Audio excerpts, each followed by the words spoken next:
Oke, Sobat Tani, selamat sore. Jumpa lagi dengan saya Mali. Ini kondisi tanaman kita setelah umur 28 hari setelah tanam. Kondisinya masih sangat baik. Dia sudah mulai turun bunga. Semuanya sudah mulai turun bunga. Kondisi masih sangat baik. Ini untuk kondisi saat ini umur 28 hari setelah tanam. Sebentar lagi, 2 hari lagi kita genap. Nanti tanggal 2 itu 1 bulan setelah tanam. Ini kita review jujur ya, nggak diada-ada. Untuk kondisi tanamannya sendiri, untuk umur 1 bulan setelah tanam itu disebut bongsor. Kenapa ya? Memang mungkin karena nutrisi di dalam tanahnya juga baik. Ini kondisinya ya. Dan tingginya itu lumayan tinggi. Ini tangan saya.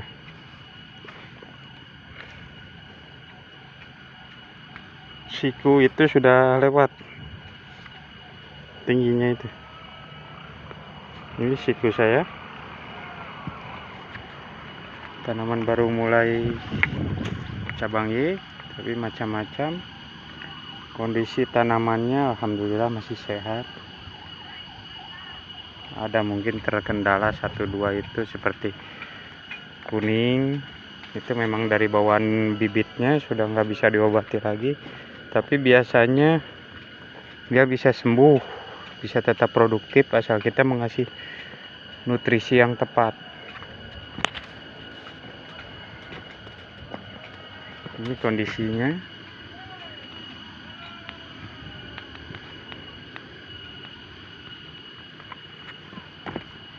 Kondisi 28 hari setelah tanam.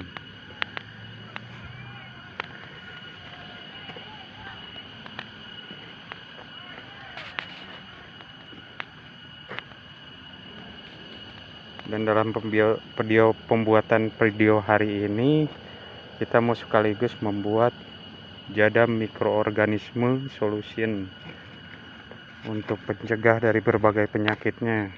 Karena kita kalau mengandalkan fungisida aja agak repot di cuaca curah tinggi ini. Jadi kita minta bantuan mikroba. Karena kita rutin memberikan JMS itu kadang 10 hari setelah tanam. Sampai hari ini 10 hari sekali itu kita kasih JMS. Nah, ini kondisi tanamannya. Dari ujung ke ujung alhamdulillah masih sehat. Mungkin kalau pertumbuhan gak rata ya memang terkadang bibit itu ya seperti itu.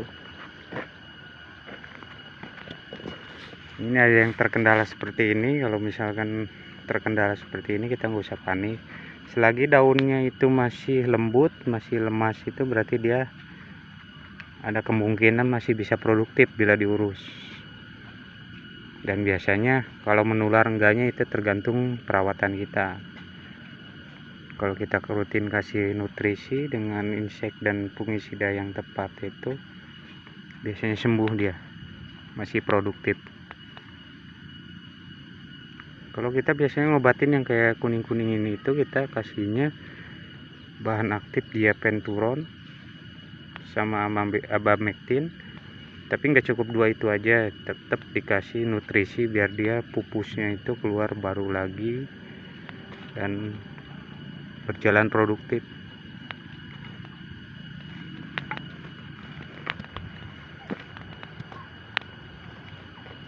Ini kondisi tanamannya memang tidak rata, tapi alhamdulillah ini yang untuk penanaman terakhir juga dia sudah mulai hijau. Yang tadinya agak kuning itu sudah mulai terlihat hijau, dan alhamdulillah masih mulus sampai atas sana. Kalau ini umurnya sekitar baru 3 minggu setelah tanam, makanya dia besarnya juga beda sama yang di sana. Yang bekas pembibitan itu dia umurnya sama ini, baru 3 minggu setelah tanam, tapi kondisi sudah mulai baik. Kalau ini penanaman dia 2 November, yang ini yang penanaman 2 November itu kondisinya sudah seperti ini rata-rata dia. Ini kondisi penanaman tanggal 2 November. Alhamdulillah masih sehat. Nanti kalau sobat tani lihat salah satu tanaman ada yang seperti ini, dia satunya normal hijau, nggak terlalu terkendala. Yang ini kuning, gak usah panik. Seperti saya bilang tadi, kasih aja insektisida bahan dia Venturon sama Abamectin, dan jangan juga lupa kasih nutrisi unsur hara mikro dia biar cepat sembuh. Boleh pakai Pitaron, boleh pakai Merauke Pitoplex atau lain-lain, masih banyak lah. Kalau sebutkan satu-satunya merek itu kita terlalu banyak di pasaran. Ini insya Allah kalau kita disemprot terus pakai nutrisi itu, dia lama kelamaan si kuningnya itu walaupun gak sembuh total itu dia agak hijau lagi nanti kuningnya. Untuk cirinya dia daunnya itu masih lembut, masih lemas, nggak keras. Untuk permukaannya itu berarti dia masih mau sembuh kalau kita rawat. Untuk varietas serayu ini alhamdulillah untuk kuningnya minim, mungkin nggak sampai 1% dari lahan seperti seluas ini. Dia cuma ada sekitar 6 pohon saja. Itu untuk luas lahan seperti ini, dengan populasi itu kurang lebih dengan cabai merah besarnya itu sampai 10.000 tanaman. Kalau ini kita coba juga yang nggak dikasih mulsa, nggak dikasih pupuk dasaran juga, lumayan perkembangannya agak baik, walaupun nggak sebaik yang dikasih pupuk dasaran. Ini full dia nggak dikasih pupuk ataupun mulsa plastik, dia hanya ikut disemprot saja pakai nutrisi, tapi kondisi lumayan baik. Walaupun kalau kita dibanding dengan yang pakai pupuk itu, dia kalah, tetap kalah. Ini juga kondisi walaupun dikasih plastik mulsa, dia tetap nggak pakai pupuk dasar, dia hanya kasih pupuk susulan aja. Kondisinya seperti ini, dia udah mulai adaptasi dengan baik, alhamdulillah.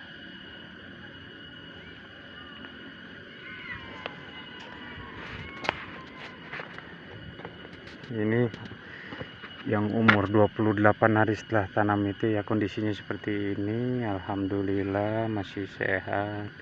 Dan sekarang kita lanjut ke video untuk pembuatan JMS, Jadam Mikroorganisme Solution. Mau tahu bagaimana caranya? Oke, kita langsung ke sana, ke saung, kalau kata orang Sunda saung atau gubuk. Ini kondisi tanamannya nggak diada-ada, memang begini adanya.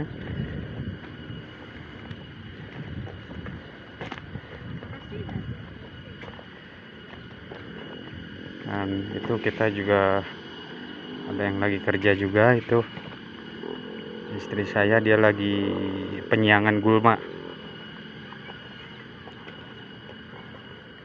Ini kondisi tanamannya, dia sudah tinggi. Ini serayu sudah lewat 1 siku dia tingginya itu, padahal baru keluar cabangnya tapi sudah 1 siku. Dan ini kalau untuk tunas air itu jangan ditanya, kalau orang yang senang-senang pelihara tunas airnya itu Serayu ini memang the best lah kalau masalah tunas air. Untuk batang sendiri ini masih muda, belum terlihat seperti kayu, tapi batang sudah agak-agak besar, dia bisa dibandingkan sendiri sudah setengahnya jempol. Itu efek dari pemberian nutrisi fosfat.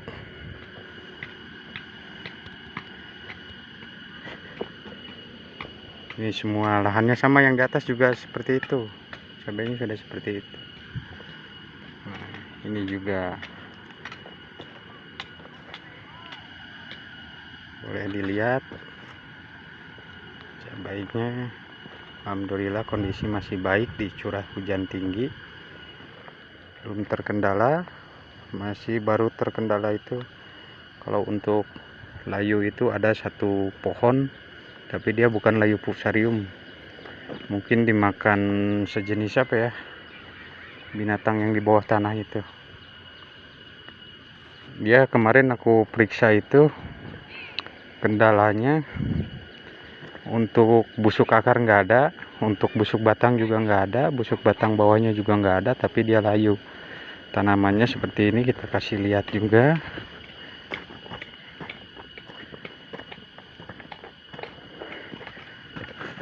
Hanya dari sekian ribu pohon itu hanya ini satu-satunya sedang kita lakukan uji coba, barangkali bisa sembuh baru kita kasih. Kemarin jadam sulfur itu dicorkan ke sini. Biasanya kalau bukan kendala karena layu fusarium atau busuk batang itu biasanya dia sembuh. Nanti kita update lagi apakah kuat atau memang mati, ini kita juga nggak tahu. Sudah dikasih tanda juga, dikasih tanda di sini biar gampang carinya. Hanya ini saja satu dari sekian ribu pohon itu, yang lainnya alhamdulillah masih sehat dan juga montok bahenol.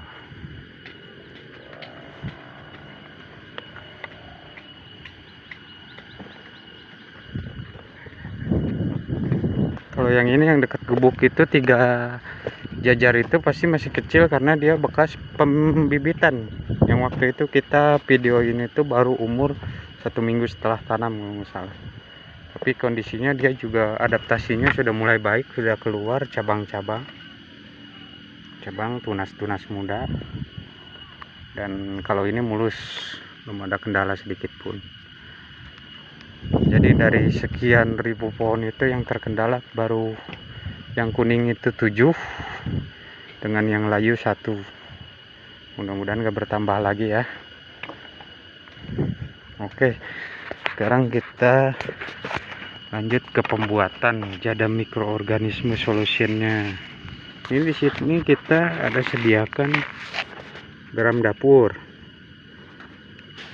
Garam dapur bisa, tapi kalau di sini kita pakainya itu garam dari pasar itu yang kasar, garam laut. Untuk air sekitar 10 liter itu kita kasih segenggam ini aja untuk garamnya. Kita masukkan garamnya, dilarutkan sekitar segenggam saja, biarkan larut dulu sebelum dimasukkan bahan-bahan yang lain. Itu yang pertama, kita larutkan dalam air. Kalau untuk airnya sendiri usahakan air yang bersih, supaya apa, jadi nggak ada kontaminasi dari zat-zat beracun ataupun apa, takutnya nantinya mikroba atau mikroorganismenya itu mati.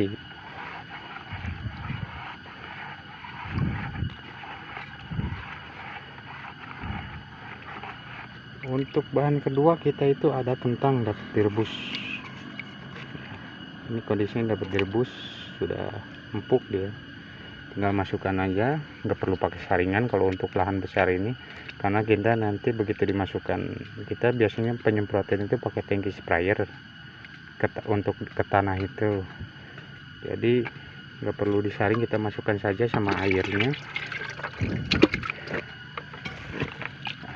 kentangnya diremas-remas sampai hancur. Kalau kita mau pakai blender juga nggak apa-apa, blender biar halus.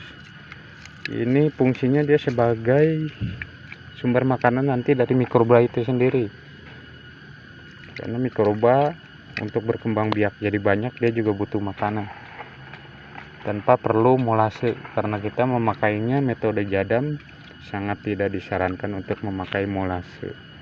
Karena apa?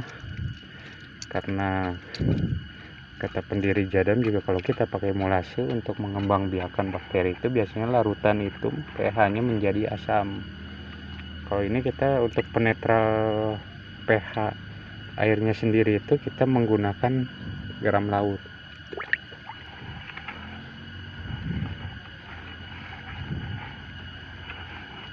Terus kita remas sampai bubuk.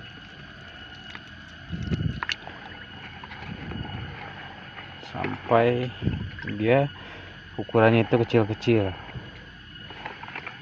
Mungkin di sini kita cara pembuatannya beda sama jadam. Kalau di jadam itu biasanya kita disaring pakai saringan dari kain atau apapun. Kalau ini kita langsung saja karena nanti di tangki sprayer juga ada saringannya. Ini untuk lip moldnya atau humus daunnya, kita carinya itu dari bekas-bekas sisa-sisa pelapukan daun dan juga tanah humus dari sisa daun yang sudah jadi menyerupai tanah. Ini rupanya seperti ini. Ini bukan tanah tapi humus daun. Di dalamnya itu mengandung ribuan bahkan jutaan mikroba ini di sini. Kita kembang biakan lagi biar lebih banyak dan aktif juga untuk ditebar ke lahan kita. Kita langsung masukkan saja, nggak perlu pakai saring.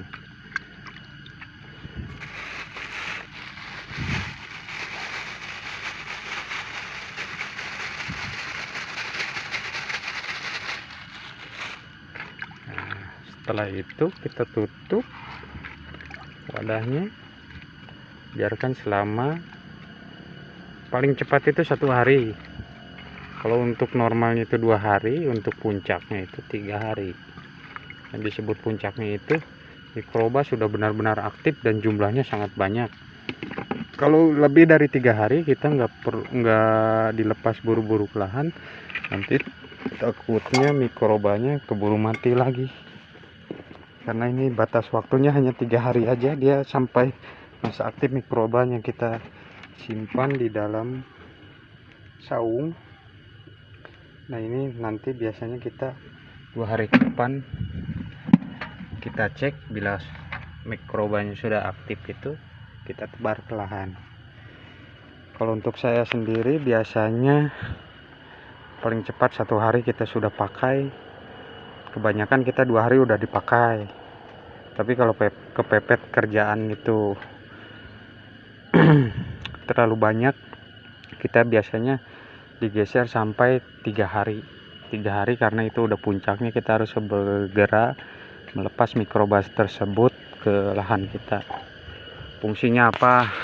Yaitu tadi yang saya sebutkan, fungsinya JMS itu untuk mengobati berbagai penyakit yang ada di bawah tanah dan juga untuk menjaga kesuburan tanah dan menjaga keseimbangan tanah. Karena di dalam tanah itu syarat untuk menjadi tanah yang subur itu harus ada keseimbangan, entah itu dari mikroorganismenya, dari partikel tanahnya juga. Karena kalau keragaman kita jaga, insya Allah tanah subur dengan sendirinya. Unsur hara pasti tersedia di lahan itu. Seperti tanaman yang saya urus ini, kita review jujur saja. Untuk pengecoran kita baru hanya 1 kali saja, dan itu pun nggak melakukan pengecoran dengan pupuk yang berkadar nitrogen. Kita khusus musim hujan ini diusahakan kita menjauhi yang namanya pupuk berbasis nitrogen. Karena apa? Di dalam air hujan itu nitrogen juga sudah ada. Jadi kita fokusnya ngurus tanaman cabai itu dibesarkannya dengan komposisi yang lebih banyak fosfat Jadi kita fokus di fosfatnya sampai masa generatif. Nah, seperti ini sudah mulai masuk masa generatif. Kita kemarin baru mulai masuk diperbanyak itu fosfat dan kaliumnya. Untuk saya sendiri sudah mulai menggunakan, kalau saya nggak pakai NPK profesional, kita pakainya Gandasil B, gandasi buah. Itu kandungannya nitrogennya hanya 4%, yang besarnya itu fosfat 2-20% dan kaliumnya 30%. Untuk komposisinya sendiri ideal untuk masa pembuahan dia. Dan untuk jaga-jaga kita untuk pengganti Gandasil B itu kita udah sediakan di sana di rumah, biasanya Kalinet. Jadi kalium cair. Karena kenapa kita pakai Kalinet? Karena di Kalinet itu dalamnya komposisinya bukan hanya fosfat dan kalium, tapi ada boronnya juga. Berfungsi untuk membantu pembelahan sel juga. Karena di sini kita masa generatif itu yang dibutuhkan itu pembelahan sel sebanyak-banyaknya biar menghasilkan buah yang banyak. Kalau untuk nutrisi kita alhamdulillah disebut irit ini di lahan ini, karena memang faktor dari tanahnya juga yang mungkin tadinya kan bekas sampah, banyak sampah organik juga, jadi disebut subur lah di sini. Kita itu baru masuk cuma pengecoran sekali itu cuma pakai urin kelinci waktu masa vegetatif. Itu juga kita pengecorannya nggak di lubang tanam di sini, di lubang susulan. Itu baru satu kali. Komposisinya itu urin kelinci ditambah asam humat dan juga kalsium, hanya itu saja. Untuk takaran urin kelincinya kita mencairkannya itu biasanya 1:10, karena itu standar untuk setiap pupuk urin itu biasanya kita harus mengencerkan 1:10. Itu adalah dosis teraman. Nah, untuk mengecornya sendiri usahakan untuk selalu di kala musim hujan itu jangan berani di lubang tanam. Karena apa? Penyakit itu biasanya dia lebih suka dengan tanaman-tanaman yang subur akan unsur hara nitrogennya. Dia lebih rentan terserang penyakit kalau tanaman yang banyak nitrogennya itu. Untuk melihat ciri-cirinya apa? Biasanya dia dari daun tanamannya itu lebar-lebar, tapi lebarnya itu seperti ini. Kalau ini kan walaupun daunnya lebar ya, tapi keras. Karena ini kita yang dibesarkan fosfat, dan batangnya juga bukan main besar. Untuk batangnya sendiri bukan main besar dia. Ini masih muda, belum jadi kayu ya. Belum jadi kayu, masih hijau ini. Batang hijau ini udah besar. Itu besarnya karena kandungan fosfat. Tapi kalau untuk tanaman yang daunnya besar tapi batangnya kecil, nah itu harus hati-hati karena itu banyak mengandung unsur nitrogennya tanamannya.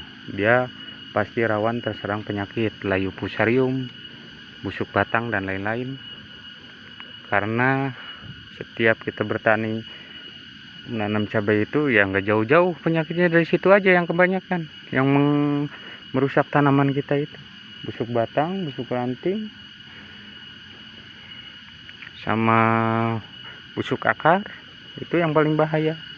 Kalau cuma sekedar kuning ataupun kena trip itu masih gampang untuk ngobatinnya.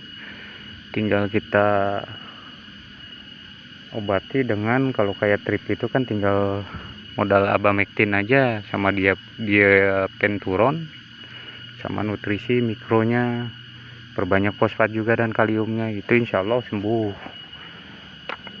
Tapi kalau untuk busuk akar, busuk batang dan segala macam yang penyakit yang berbau-bau bakteri dan jamur itu susah sekali mengantisipasinya dia. Kadang kalau sudah resisten atau kebal itu, obat fungisida atau apapun itu udah nggak mempan lagi dia. Maka sebaiknya sebelum terjadi, kita coba pencegahan itu diutamakan, terutama di musim hujan seperti ini. Jauhilah pupuk yang berbasis nitrogen. Boleh masuk mungkin dari banyak takaran itu sekian, mungkin dari pupuk yang ada itu kasih saja sebesar 4% atau berapa, yang penting jangan banyak-banyak. Karena apa? Tambahnya itu udah ada dari air hujan. Oke sahabat tani, mungkin bisa itu saja yang bisa saya sampaikan. Kurang dan lebihnya boleh kirimkan komentar dan saran untuk berbagi ilmu selalu, biar saya banyak tambah ilmu. Dan bila ada hal yang bermanfaat dari saya, sobat tani semuanya bisa amalkan, barangkali berguna dan bermanfaat untuk sobat tani semua. Terima kasih telah menonton channel saya. Mudah-mudahan channel saya berkembang, yang isinya untuk bisa saling berbagi juga, untuk menambah wawasan, dan untuk ada yang kurang jangan segan-segan juga untuk memberi masukan. Jumpa lagi dengan kami di kesempatan selanjutnya. Nanti ketika kita udah ada waktu yang agak santai, nanti kita buatkan video lagi. Mudah-mudahan saya sehat selalu dan sobat tani juga sehat selalu. Salam petani Indonesia dari saya, Malik. Assalamualaikum warahmatullahi wabarakatuh.